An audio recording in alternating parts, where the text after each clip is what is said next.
Halo guys, selamat datang kembali di channel BroView. Bagaimana kabar kalian semua? Semoga dalam keadaan sehat selalu dan diberi kelancaran dalam segala aktivitasnya. Masih bersama saya Stephen yang akan menjelaskan alur cerita filmnya. Kali ini saya akan menjelaskan alur cerita film yang berjudul Hell or High Water. Film ini menceritakan kisah dua bersaudara yang melakukan banyak perampokan demi menyelamatkan lahan peternakan mereka. Chris dan Ben Foster akan memerankan dua bersaudara ini dengan setting film di New Mexico. Bagaimanakah kisahnya? Langsung saja, sebelum masuk ke ceritanya seperti biasa siapkan apa? Ya tentunya Kopai dan Utbray untuk menemani kalian dalam menonton alur cerita film ini. Dan sekarang kita masuk intro.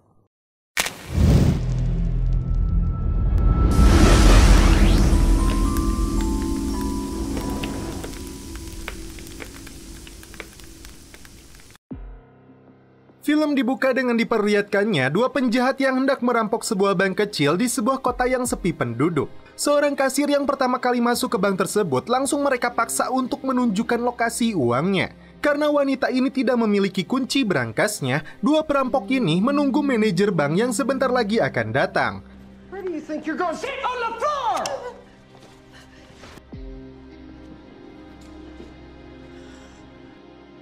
Saat pria tua itu sampai, dia langsung dihajar.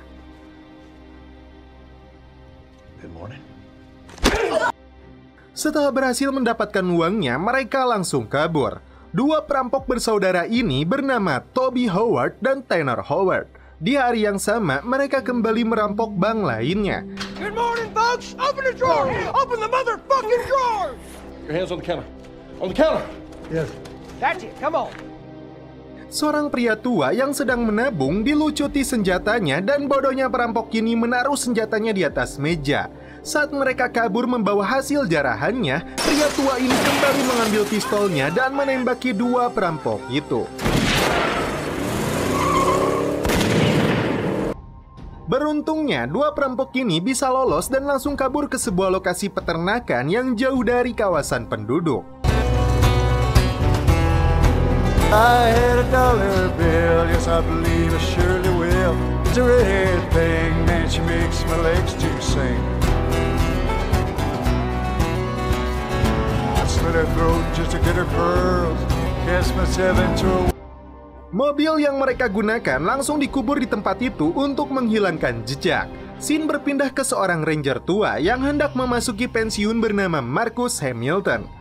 Rekannya yang bernama Alberto memberi informasi tentang perampokan yang terjadi di dua bank berbeda dalam hari yang sama.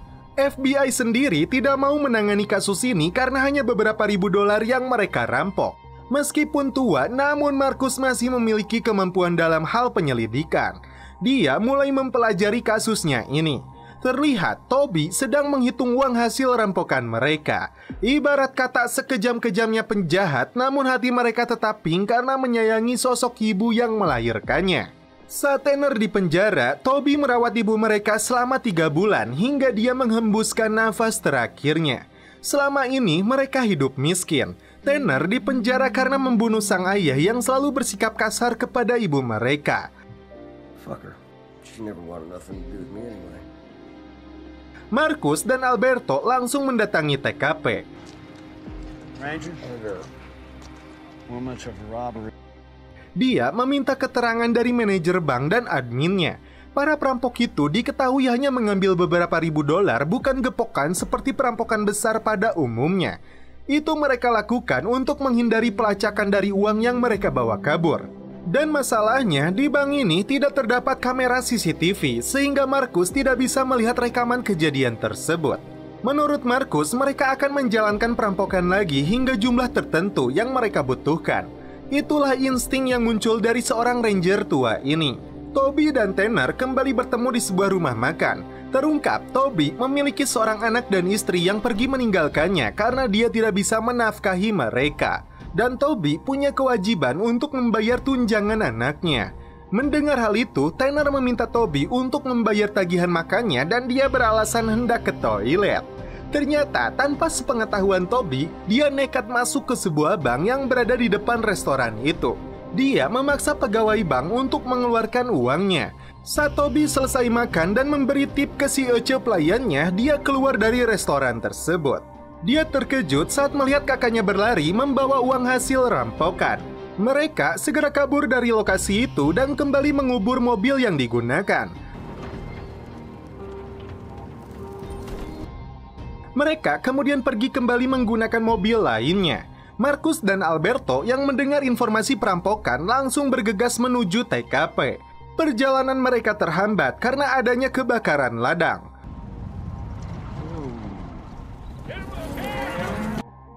Dua perampok bank ini sampai di rumah kontainer milik Tanner. Mereka membawa senjata laras panjang untuk misi perampokan selanjutnya. Sedangkan Marcus langsung meminta keterangan dari teller cantik yang masih gemper dengan kejadian tadi. Dia melihat perampok itu pergi dengan mobil yang diparkir di kedai seberang. Berbeda dengan dua bank sebelumnya, bank ini kebetulan menggunakan kamera pengawas. Marcus kemudian datang ke kedainya dan meminta keterangan dari sejumlah pengunjung tentang dua orang yang mencurigakan yang diduga menjadi perampok bank tersebut. Selain itu, Marcus meminta si Ece pelayan memberikan kembali tip $200 yang dia terima dari pelaku untuk barang bukti. Si Ece ini tidak mau memberikannya dengan alasan uang itu mau dia gunakan untuk membeli pensil alis dan make up agar terlihat makin glowing.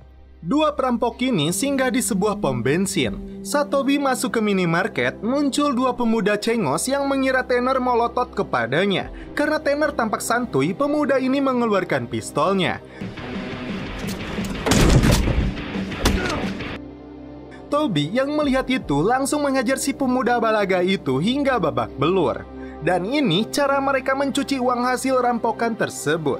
Mereka datang ke sebuah kasino, kemudian menukar uang tersebut dengan koin atau chip dan digunakan untuk bermain Sweet Bonanza. Tanner mempergunakan sebagian chipnya untuk judi.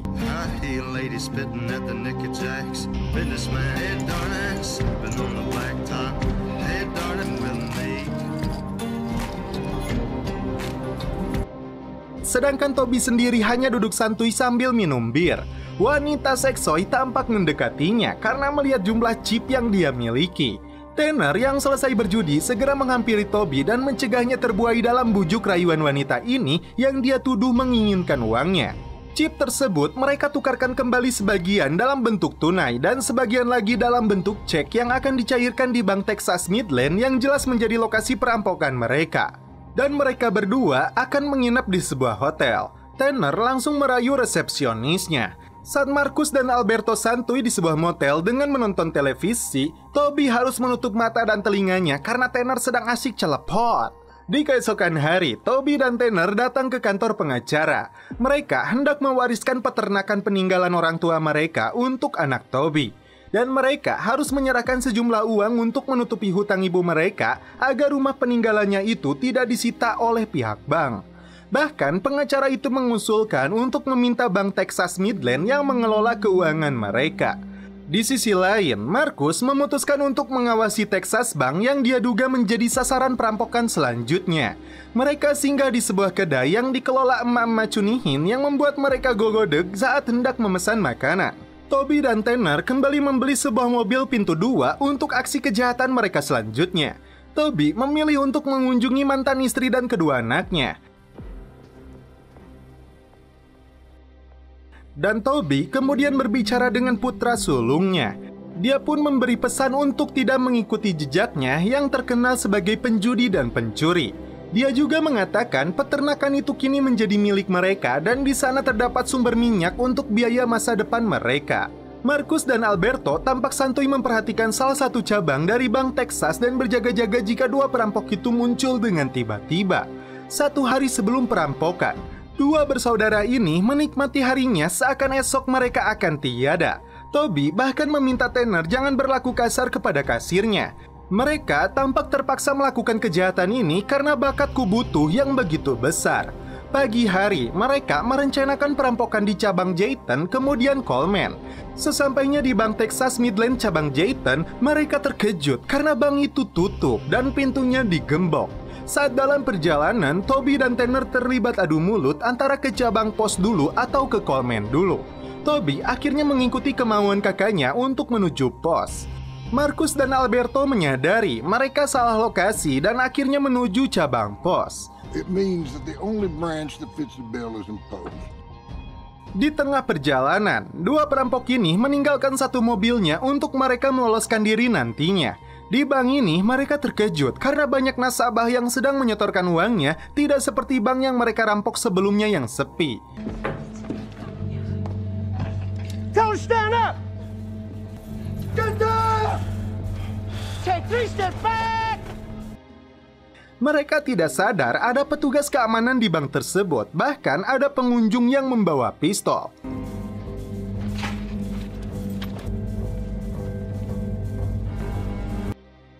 Satpam dan pengunjung itu langsung memberikan tembakan yang langsung dibalas oleh Tanner hingga menewaskan mereka. Saat keluar dari bank, banyak warga di sana yang langsung menembaki mereka. Rupanya di wilayah Texas ini menjadi hal yang umum untuk membawa senjata. Mereka kewalahan dan segera kabur dari lokasi itu. Orang-orang itu langsung mengejar mereka. Tanpa disadari, Toby terkena tembakan di perutnya. Di tengah perjalanan, Tanner dengan nekatnya mengeluarkan senjata otomatisnya dan menembaki warga yang mengejar agar segera pergi.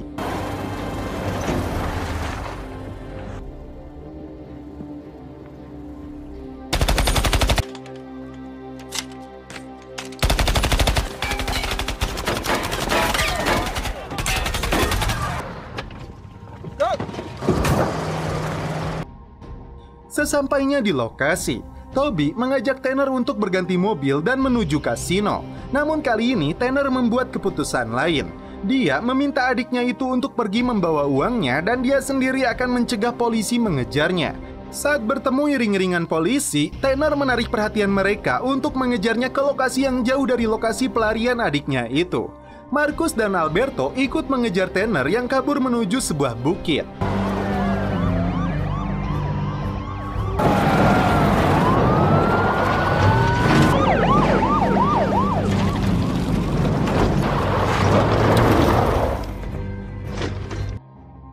Sesampainya di atas, Tanner membakar mobilnya dan ditabrakan ke arah mobil polisi.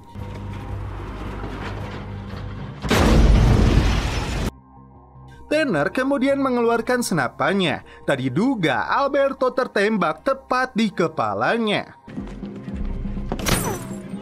Slip up this canyon and tomahawk that son of a bitch. Marcus langsung meminta seluruh mobil untuk mundur.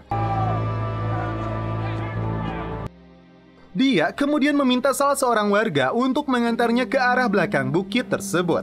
Sementara itu, Toby berhasil lolos dari pos pemeriksaan. Dia segera mengobati luka tembak di perutnya. Dengan kehabisan nafas, Marcus berhasil sampai di bagian belakang bukit.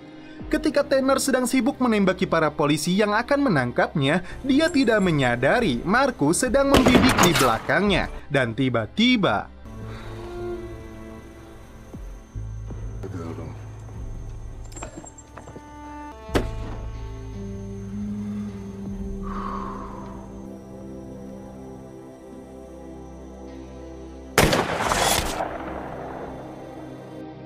kakek tua ini berhasil melakukan headshot mengakhiri sepak terjang dari Tanner, spesialis perampok bank. Di kasino, saat melihat berita, Toby hanya bisa meratapi kepergian kakaknya.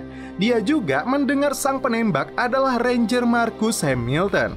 Singkat cerita, uang hasil rampokan itu berhasil menyelamatkan aset peninggalan ibunya.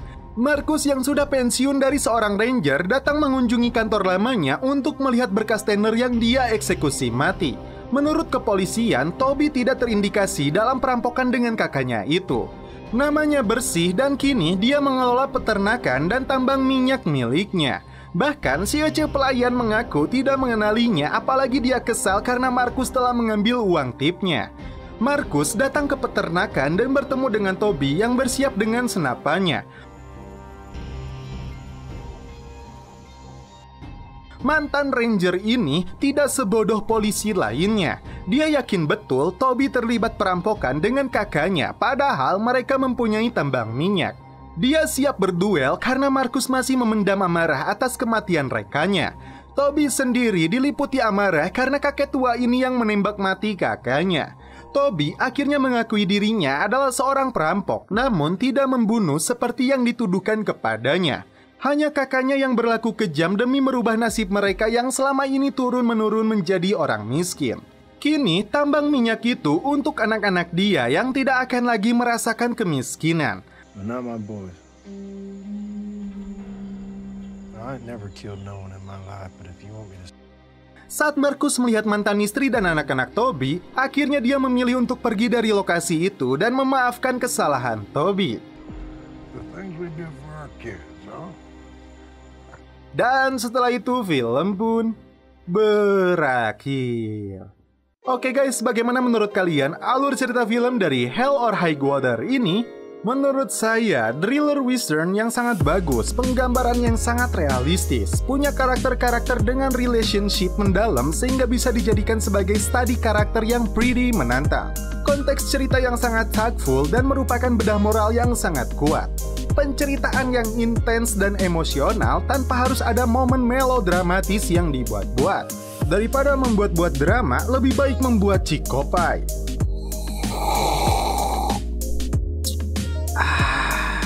Mantap. Oke guys, cukup sekian alur cerita film ini. Salam penutup seperti biasa dari kami. Mohon maaf bila ada kata-kata yang kurang berkenan di hati kalian. Mohon dimaafkan ya. Salam perfilman duniawi.